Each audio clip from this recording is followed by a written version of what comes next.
사도행전 우리 9장 우리 10절에서 우리 20절까지의 말씀 우리 같이 한번 보겠습니다.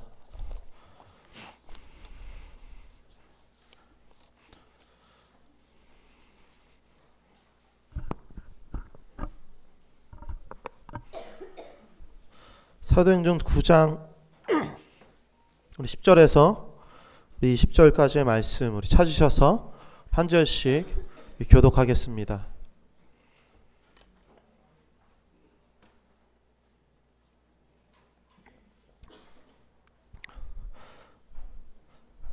자, 다시 찾으신 줄 알고 읽겠습니다. 그때 다메섹에 아나니아라는 제자가 있더니 주께서 환상 중에 불러 가라사대 아나니아냐 하시거늘 대답하되 주여 내가 여기 있나이다 하니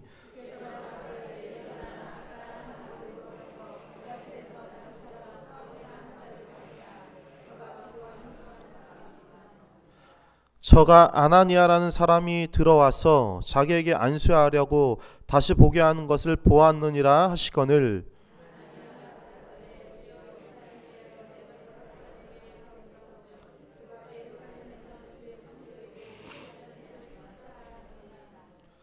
여기서도 주의 이름을 부르는 모든 자를 결박할 권세를 대제사장들에게 받았나이다 하거늘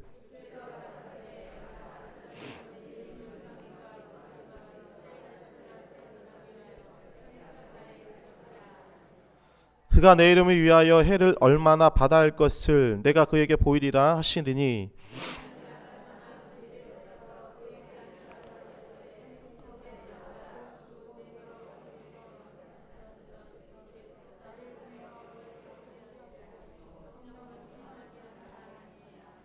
즉시 사울의 눈에서 비닐 같은 것이 벗겨져 다시 보게 된지라 일어나 세례를 받고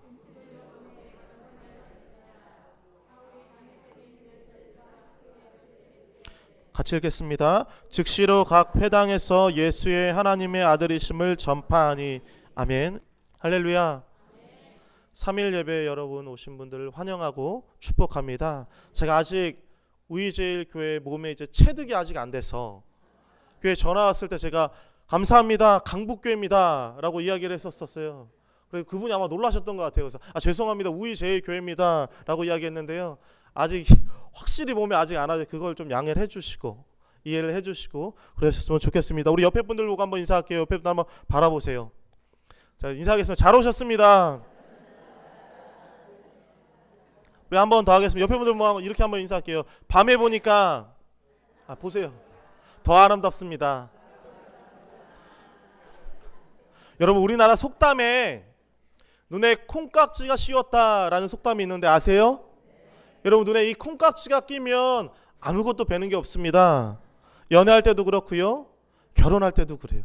그래서 아무리 부모님이 반대하고 하지 말아라 하고 해도 어떻게 합니까? 그게 사랑인 줄 알고 절실한 사랑인 줄 알고 결혼을 해요. 근데 여러분 결혼하고 나면 어떻게 될까요? 콩깍지가 벗겨진다는 거예요. 여러분 결혼생활 20년째 접어든 한 부부가 있었습니다. 맨날 아내가 남편에게 바가지를 긁었어요. 맨날 다른 남편들과 비교하기 시작했습니다. 점점 남편으로서의 입지가 좁아지기 시작했어요. 그래서 이 남편이 아내한테 점수를 따야겠다. 좋은 모습을 보여줘야겠다라는 생각 가지고 출근하기 전에 아내한테 이야기했어요. 여보 오늘 정말 비싼 레스토랑에서 맛있는 거 먹고 저녁에 영화 보자 라고 이야기했어요. 아내가 너무 즐거운 비명을 질렀어요. 그러면서 이제 화장을 하면서 남편이 이제 퇴근할 그 시간을 기다리고 있었습니다. 그리고 이윽고 퇴근할 시간이 됐어요. 그래가지고 남편이랑 만나서 오붓하게 최고급 레스토랑에 가서 맛있는 음식을 먹고 영화를 봤어요. 영화를 보면 중간쯤에 남자 주인공과 여자 주인공의 키스씬이 있었어요. 근데 갑자기 불현듯이 남편이 아내한테 슬그머니 이렇게 다가오는 거예요. 그러니까 아내가 깜짝 놀랐는데 내심 싫진 않으니까 이 아내도 남편한테 이렇게 어깨를 탁 기댔어요. 그러자 남편이 아내에게 속삭이듯이 이렇게 말했습니다. 왜? 니도 졸립나? 여러분 눈에 콩깍지가 벗겨지는 게 쉬운 거라는 거예요. 여러분 이제 오늘 본문 말씀 보세요. 오늘 본문 말씀을 보시면요 눈에 이 콩깍지가 벗겨진 인물이 나옵니다. 그게 누굴까요? 바로 사도 바울이라는 것입니다. 우리 18절 말씀 같이 한번 읽겠습니다. 18절 말씀 읽겠습니다. 시작. 즉시 사울의 눈에서 비늘 같은 것이 벗겨져 다시 보게 된지라 일어나 세례를 받고. 아멘. 여러분, 너무나 오늘 본문 말씀 잘하는 말씀이시죠? 이제 사울이라는 청년이 예수 믿는 사람을 박해하려고 다메섹 도장으로 가다가 예수님을 만났습니다. 빛을 보게 됐어요. 그래서 눈에 뭐가 씌운 것처럼 됐단 말이에요. 근데 지금 다시 본문 말씀 보시면 이 눈의 비늘이 벗겨진 것이 오늘 본문 말씀의 주요 내용이라는 것입니다. 여러분, 오늘 우리가 인생을 살아갈 때 우리의 인생이 어둡게 보일 때가 있어요. 우리의 앞길이 안 보일 때가 있습니다. 여러분, 우리가 다시 한번 눈을 열어서 새로운 것을 봐야 될 때가 있다는 거예요. 그럼 여러분, 우리가 그때마다 질문할 것이 있습니다. 우리가 다시 눈을 떠서 바라봐야 될 사명이 있다는 거예요. 여러분, 오늘 이 시간 저와 여러분들이 다시 한번 눈을 들어서 바라볼 사명이 무엇일까요? 오늘 이 저녁에 쓴 것을 함께 나누며 은혜를 나누는 귀한 시간 되었으면 좋겠습니다. 첫째입니다. 인생의 주인을 발견해야 된다는 거예요. 여러분, 왜 우리가 다시 눈을 뜰까요? 눈을 떠야 될까요? 그것은요, 인생의 참된 주인을 발견하기 위함이라는 것입니다. 여러분, 혹시 선한 목자 교회라는 교회를 들어보셨어요? 유기선 목사님이라는 아마 지금 이 시대를 대표하는 목사님이 있는 그 교회입니다. 그 목사님의 간증을 듣다가 이런 것을 듣게 됐어요. 이제 이 목사님이 노회 임원이셔서 전도사에서 생들에게 심사하는 시간이 있었대요. 이제 목회자 후보생들에 대한 심사가 있었습니다. 그래서 심사를 볼 때 이제 설교를 듣기 전에 이제 설교문을 한 전도사 거를 보게 됐어요. 이렇게 설교문을 딱 보다가 그 목사님 매우 심각하게 전도사님한테 물어봤어요. 전사님, 욥기의 주인공이 누굽니까? 라고 물어봤어요. 자, 이 전도사님이 당연하다는 듯이 욥이지요 라고 이야기했어요. 자, 그 말이 떨어지자마자 이 목사님께서 화를 내면서 이렇게 말씀하셨어요. 그러니 설교문이 이것밖에 되지 않죠.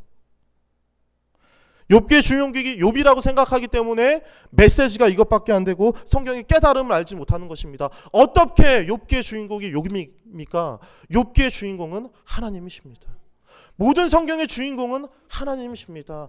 아브라함도요, 다윗도요, 솔로몬도요, 바울도요, 다 엑스트라라는 거예요.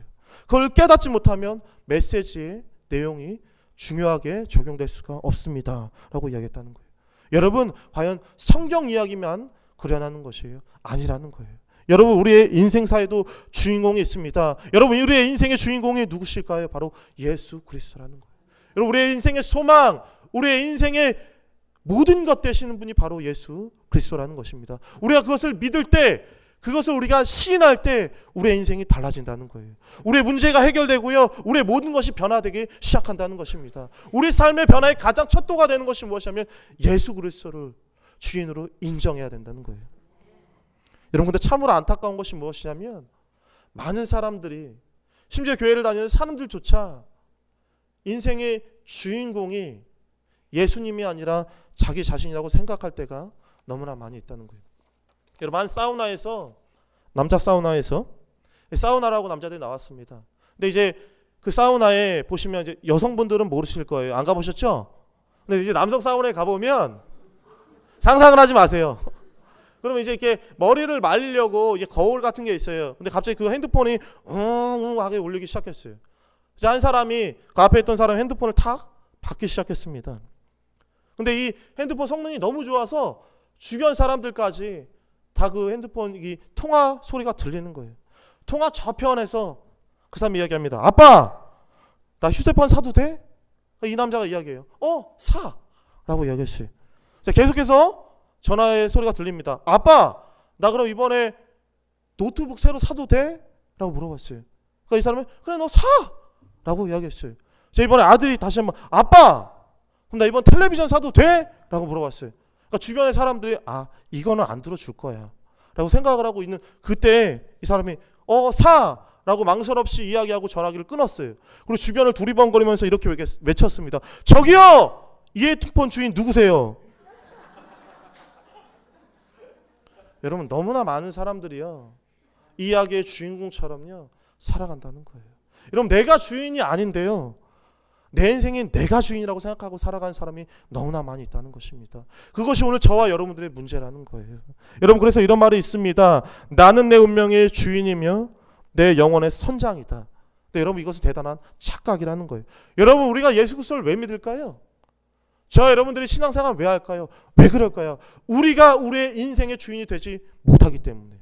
더 쉽게 말하면요, 우리가 우리 문제를 해결할 수가 없고요, 우리의 어려움 우리가 해결할 수 없고요, 우리가 모든 문제의 해결책을 알지 못하기 때문에 우리는 예수 그리스도를 믿는 것입니다. 우리는 죄의 문제를 해결할 수 없기 때문에 예수 그리스도를 믿는 거고요, 우리가 앞길을 모르고 우리가 앞길을 어떻게 걸어가야 할지 모르기 때문에 우리 구도는 예수 그리스도를 믿어야 되는 거예요. 그렇기 때문에 우리는 예수를 인생의 주인으로 모셔야 되는 것입니다. 여러분, 오늘 본문 말씀에 나오는 사도 바울은요, 자기 자신을 정말 믿을 만한 유능한 사람이었습니다. 그래서 그는요, 자신을 이렇게 이야기합니다. 빌립보서 3장 5절에서 6절 말씀 제가 읽어드립니다.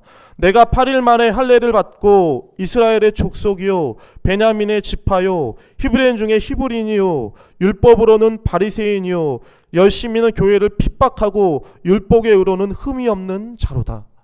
그럼 쉽게 말하면 이거라는 거예요. 내가 지식적으로는 정말 흠잡을 데가 없고, 내가 정말 교회에 대한 열심으로도 흠잡을 데가 없고, 내가 정말 의로운 삶, 거룩한 삶, 도덕적인 삶에서는 하나도 문제가 없다는 거예요.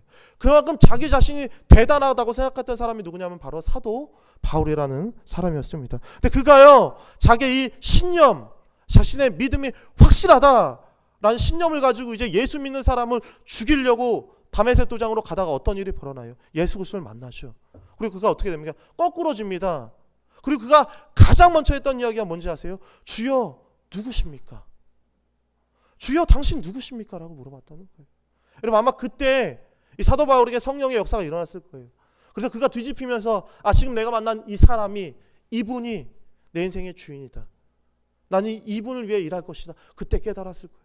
그래서 사도 바울은 그때부터 예수 그리스도의 주인으로 인정하고 오직 주의 일에만 헌신했다는 것입니다.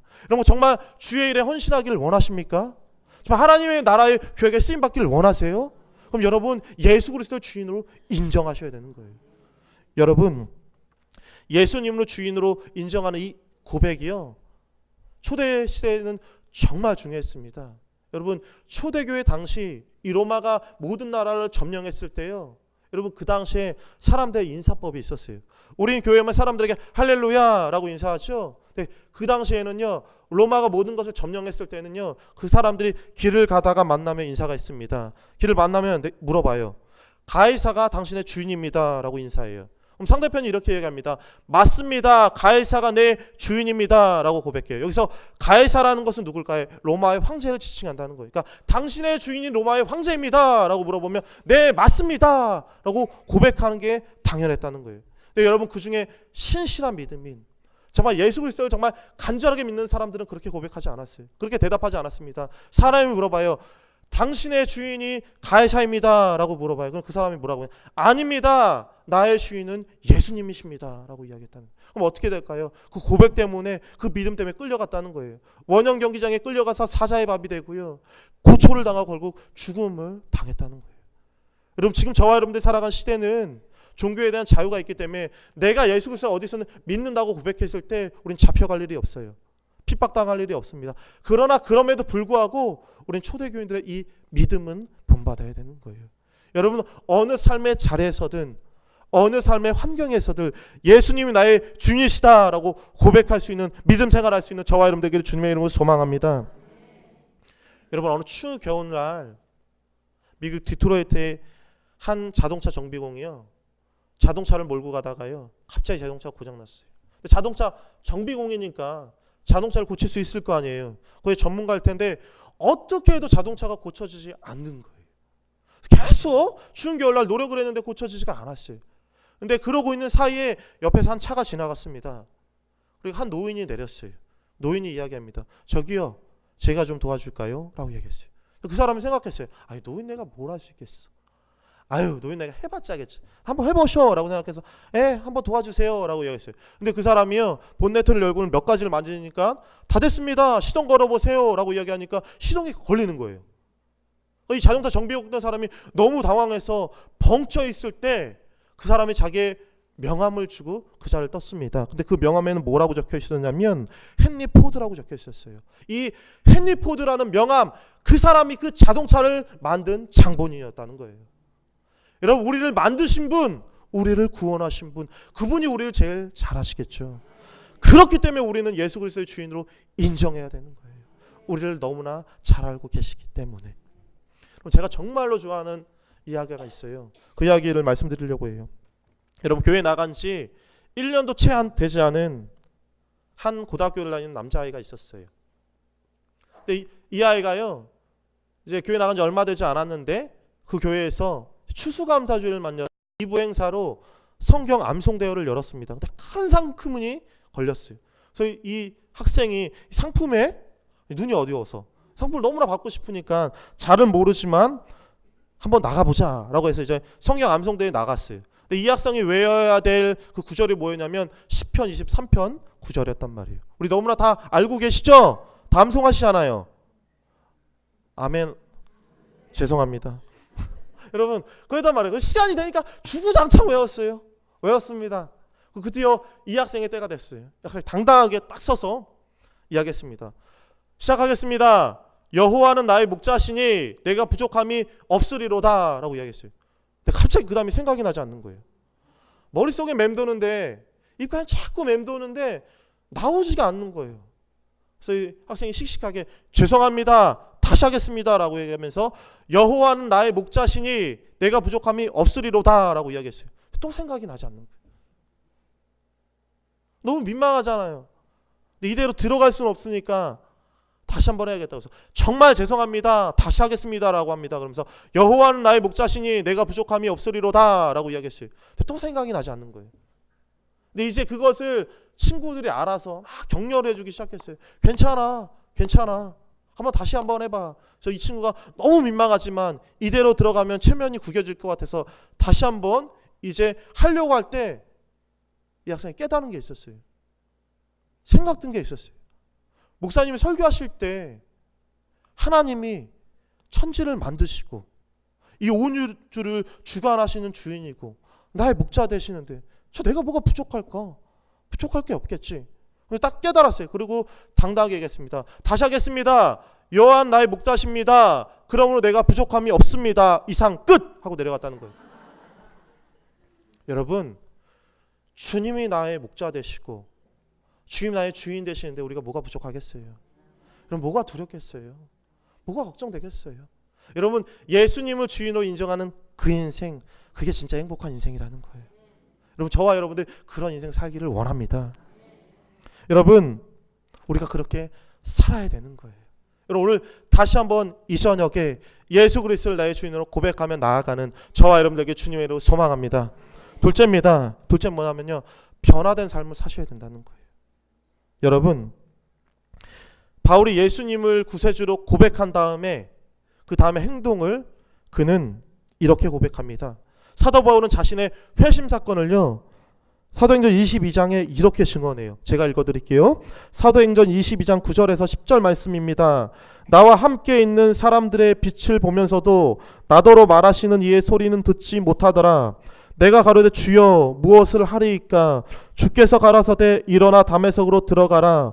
정한 바 너의 모든 행할 것을 거기서 누가 이르리라 하시거늘. 아멘. 쉽게 말하면 이거예요. 예수 그리스도를 고백한 다음에 그가 변화된 삶으로 살았다는 거예요. 여러분, 이게 중요하다는 거예요. 여러분, 우리가 정말 예수 그리스도를 만났다면, 우리의 삶에 참된 회심의 경험이 있다면 반드시 우리는 우리에게 질문할 것이 있어요. 그게 무엇이냐면 내가 어떻게 살아야 될 것인가? 내가 주님을 위해 무엇을 해야 될까? 이 질문이 없는 사람은요, 진정한 회심을 했다고 볼 수 없다는 거예요. 여러분, 우리가 정말 주님을 만났다면요, 우리는 주님을 위해 어떻게 살겠다는 결심과 결단이 있어야 된다는 것입니다. 여러분, 이 질문이 없으면 안 된다는 거예요. 여러분, 그렇기 때문에 우리가 정말 주님의 인생을 주님으로 고백한다면 예수 그리스도의 흔적이 있어야 된다는 거예요. 여러분, 예수 그리스도를 믿는 열매가 있어야 된다는 겁니다. 근데 여러분, 이 흔적, 이 열매를 가장 대표적으로 말씀할 수 있는 게 뭐냐면 전도라는 거예요. 여러분, 예수 그리스도 만나면 해야 될 일이 가장 중요한 게 뭐냐면 전도해야 된다는 거예요. 여러분, 전도해야 된다는 거예요. 여러분, 혹시 존재 전도라는 말씀을 들어보셨어요? 여러분, 우리가 전도를 하려면요, 어느 정도 변화된 삶을 살아야 된다는 거예요. 우리가 변화된 말, 변화된 행동, 변화된 가치관, 변화된 인격으로 전도하는 것, 그게 바로 존재 전도라는 것입니다. 여러분, 사도 바울은 말로만 전도하지 않았어요. 변화된 인격으로 전도했습니다. 그래서 그가 사도행전 26절 말씀 보시면, 그가 이제 법정에 서기 전에 이제 아그리파 왕한테 이제 변론을 하는 장면이 나와요. 근데 그가 거기에서 이렇게 그를 전도하며 이야기합니다. 사도행전 26장 29절 말씀 읽어드립니다. 바울이 이르되 말이 적으나 많으나 당신뿐만 아니라 오늘 내 말을 듣는 모든 사람도 다 이렇게 걸반될 것 외에는 나와 같이 되기를 하나님께 원하나이다 하니라. 쉽게 말하면 이거예요. 내가 붙잡혀 있는 것, 내가 결박당한 것, 내가 감옥에 갇힐 그것 빼고는 다 여러분들이 나랑처럼 되기를 원합니다. 내 안에 있는 평안 당신도 얻기를 원합니다. 내가 얻은 이 구원의 감격 당신도 누리기를 원합니다. 내 안에 있는 이 소망 당신에도 있기를 원합니다. 지금 사도 바울이 그렇게 이야기하는 거예요. 그렇게 사도 바울은 변화된 삶으로 전도를 했다는 것입니다. 여러분, 그렇게 살고 계시냐는 거예요. 여러분, 많은 사람들이 모인 회식 자리가 있었어요. 어느 집에서 한 회식이 열렸습니다. 그래서 이게 집주인인 아내가 열심히 일을 했어요. 열심히 음식을 만들면서 열심히 설거지를 했습니다. 근데 그 옆에서요, 묵묵하게 그 주인을 도와줬던 한 여인이 있었어요. 너무나 고맙잖아요. 묵묵히 일을 도와주니까. 그러니까 그 집주인이 이야기했어요. 쉬엄쉬엄 하세요. 땀 흘릴 정도로 하지 마세요. 라고 이야기했어요. 근데 그 주변에 모인 사람들이 다 그 얘기를 들었어요. 그러니까 그 여인을 너무 이제 대단하다라는 식으로 쳐다봤어요. 근데 그것을 못마땅히 여긴 한 여인이 있었습니다. 그래서 그 여인이 이렇게 얘기했어요. 저 여자 과거에 있는 여자예요. 갑자기 사람들의 눈이 칭송의 눈에서 경멸의 눈으로 바뀌었어요. 그래서 이제 사람이 생각했습니다. 도대체 저 여자의 과거가 뭘까? 빚이 있나? 전과가 있나? 뭔가 큰 죄를 졌나? 라고 생각했어요. 근데 한 사람이 너무나 궁금해서 못 참아서 나중에 그 사람이 또 설거지를 하고 있을 때 옆으로 다가갔어요. 그리고 물어봤습니다. 저기요, 아주머니 과거에 무슨 일 하셨어요? 라고 물어봤어요. 근데 그분이 뭐라고 이야기했냐면, 저는 과거에 예수님을 알지 못했습니다. 라고 이야기했어요. 자, 그 사람 다시 한번 물어보는 거예요. 예수님 알지 못하는 게 무슨 큰 잘못입니까? 라고 물어봤어요. 근데 그분이 이렇게 이야기했다는 거예요. 그보다 더 위험하고 잘못된 과거는 없습니다. 라고 이야기했다는 거예요. 여러분, 우리는 누구나 숨기고 싶은 과거가 있을 거예요. 근데 여러분, 지금 우리는 변했습니다. 우리는 새로워졌어요. 우리는 새로운 피조물이 되었다는 것입니다. 그렇기 때문에 우리는 변화된 삶으로 여러 사람들에게 전도를 해야 된다는 것입니다. 여러분, 우리가 정말 행복한 교회, 정말 건강한 교회에 대해서 이야기할 때요, 그 롤모델, 샘플로 늘 이야기하는 모습이 있어요. 그게 언제냐면 이 초대교회의 모습을 늘 좋은 샘플로 목회자들이 이야기합니다. 사도행전 2장 말씀 보면 그들의 삶의 모습이 나와요. 제가 읽어드릴게요. 사도행전 2장 47절 말씀입니다. 하나님을 찬미하며 또 온 백성에게 칭송을 받으니 주께서 구원받는 사람을 날마다 더하게 하시리라. 아멘. 여러분, 쉽게 말하면 이거예요. 저 사람들이 변화된 행동, 저 사람들이 변화된 모습, 저 사람들이 변화된 인격 때문에 사람들이 그 사람을 칭찬했다는 거예요. 그리고 칭찬으로 끝난 것이 아니라 많은 사람들이 교회에 와서 열매를 맺게 되었다. 지금 그 얘기를 하고 있는 거예요. 여러분, 아마 초대교회 사람들 중에 교회를 안 다니는 사람들이 그렇게 생각했을 거예요. 아마 의문점이 있었을 거예요. 저 사람들은 왜 저렇게 살까? 자신도 풍족하지 않은데 나누어 주기를 힘쓰고, 많이 배운 것 같지도 않은데 날마다 모이고, 그리고 정말 저 사람들 천성이 착한 사람들도 아닌데 왜 저렇게 착한 일을 할까? 그리 분명히 궁금했을 거예요. 그리고 또 한편으로는 나도 저런 사람이 되고 싶다. 저 모임에 가고 싶다. 라는 생각이 들었을 거예요. 그런 열린 마음 가운데 예수 그리스도가 선포되고 예수 그리스도 들으니 어떻게 해요? 자연스럽게 예수 그리스도를 영접하게 되는 거예요. 영접하면 어떻게 될까요? 다시 변화된 삶이 되고 그 사람들이 또 전도하고 칭찬받고, 그렇게 교회가 부흥됐다는 것이 바로 초대교회의 모습이라는 거예요. 여러분, 정말 전도하기 소망하십니까? 여러분, 정말 영혼 구원하게 갈급한 심령이 있으세요? 여러분, 우린 다르게 살아야 된다는 거예요. 여러분, 세상 사람과 똑같이는요 전도할 수 없다는 것입니다. 여러분, 전도는 이벤트가 아니라 삶입니다. 새 생명 축제 때만, 무슨 전교인 초청대회 때만, 그때만 전도하는 거 아니에요. 여러분 그때만 전도해야 되는 거 아닙니다. 우리는 매 삶 속에서 전도해야 되는 거예요. 말로 전도해야 되는 거고 행동으로 전도해야 되는 거고요. 인격으로 전도해야 되는 겁니다. 그래서 전도라는 것은요. 삶으로 보여줘야 되는 거예요. 여러분 우리는 삶 가운데 전도해야 됩니까? 왜 그럴까요? 우리는 삶의 현장 속에서 살아가기 때문에 그들과 관계를 맺기 때문에 그렇기 때문에 여러분 우리는 변화된 삶을 살아야 되는 거예요. 여러분 저와 여러분들이요 변화된 인격과 변화된 모습으로 여러 사람들을 전도하며 칭찬받으며 부흥의 열매가 되는 초석이 되는 저와 여러분 되기를 주님의 이름으로 소망합니다. 하나만 더 볼게요. 셋째입니다. 셋째는 무엇이냐면 주님의 생생한 보호심을 경험하게 된다는 거예요. 여러분 믿음의 인생이라는 것이 무엇일까요? 믿음의 인생이라는 것이 무엇일까요? 저는요 믿음의 인생은 모험의 인생이라고 생각합니다. 여러분 우리의 인생에 왜 감동이 없을까요? 왜 우리의 인생이 재미가 없을까요? 모험을 하지 않기 때문에 그런 거예요. 여러분 분명 모험은 위험합니다. 모험은 두려워요. 그러나 여러분 우리는 인생 가운데 믿음의 모험을 하셔야 되는 거예요. 그래야지만 우리 인생 가운데 주님의 보호하심을 경험할 수가 있게 된다는 거예요. 여러분 마태복음 14장 말씀을 보시면요 예수님의 수제자인 이 베드로예요. 인생의 모험이 나옵니다. 정말 일생의 모험이 나와요. 어떤 게 나오냐면 파도가 일렁이는 그 갈릴리 바다를 어떻게 합니까? 베드로가 걸어요. 걸어갑니다. 어떻게 보면 무모한 도전이죠. 근데 그가 걸어갑니다. 근데 어떻게 돼요? 믿음이 없어서 바람 보고 두려워서 어떻게 돼요? 빠진단 말이에요. 근데 많은 사람들이 이 베드로의 모험을 실패라고 이야기합니다. 여러분 분명 실패는 맞아요. 여러분 다르게 한번 생각해 보자는 거예요. 여러분 그가요 예수님입니다 라고 해서 바다로 발을 들이지 않았다면 믿음의 모험을 시작하지 않았다면 그는요 인류 최초로 바다를 걷는 사람이 될 수 없었다는 거예요. 잠시라도. 여러분 그렇기 때문에 여러분 우리는 모험의 인생을 사셔야 되는 거예요. 여러분 근데 베드로가 물에 빠질 때 어떤 일이 벌어져요? 예수님께서 손을 내미시죠. 성경은 이렇게 이야기합니다.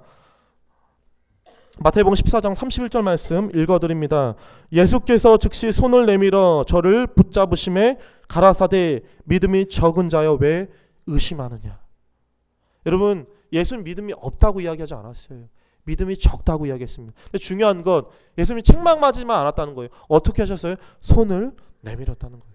여러분 우리가 인생 살다 보면요 정말 내가 위급할 때 정말 죽을 수밖에 없는 그런 상황 가운데 누가 내 손을 덥석 잡아주면 어때요?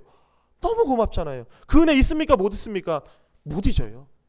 절대 못 잊습니다. 아마 베드로는요 예수님께서 그 손 주님의 그 생생한 보호하심을 잊지 못했을 거예요. 평생 그것을 간직하며 살았을 것입니다. 예수님께서 우리에게 이렇게 말씀하셨어요. 마태복음 28장 20절 말씀입니다. 볼지어다 내가 세상 끝날까지 너희와 항상 함께 있으리라. 주님께서 함께 있으시다고 말씀하십니다. 다른 말로 표현하면 우리를 도와주시겠다는 거예요. 우리에게 손 내밀어 주시겠다는 거예요. 주님의 생생한 도우심이 저의 삶 가운데 있기를 원한다는 거예요. 여러분 오늘 사도 바울의 인생이 그렇게 시작했습니다. 여러분 회심하고 변화되고 주님을 만났을 때 그가 가장 먼저 한 일이 무엇인지 아세요? 오늘 본문 20절 말씀 같이 한번 읽겠습니다. 우리 20절 말씀 같이 한번 읽어보겠습니다. 시작. 즉시로 각 회당에서 예수의 하나님의 아들이심을 전파하니. 여러분 뭐 했어요? 전도했다는 거예요. 여러분 새로운 세상에 대한 눈이 열렸을 때 가장 먼저 한 게 뭐냐면 전도했다는 거예요. 여러분 여기서 중요한 단어가 뭔지 아세요? 즉시라는 거예요. 여러분 사도 바울은요 전도 교육받고 전도하지 않았어요. 즉시 전도했습니다.